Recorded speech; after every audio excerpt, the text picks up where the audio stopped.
Здравствуйте, мои дорогие подписчики. У нас на улице Пояркова давно еще находится чайхана Базилика.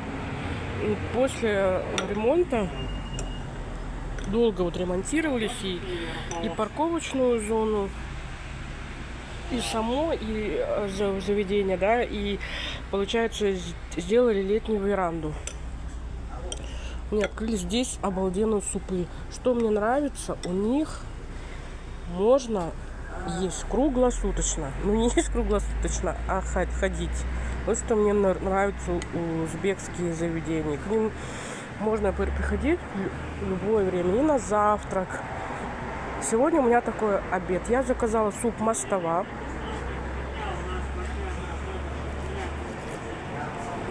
Тут рис, мясо, морковка, картошка. В принципе, пойдет, но я хотела заказать солянку, но не было солянки.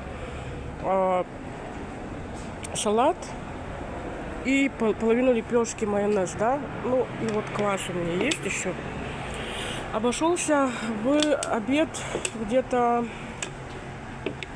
750 рублей.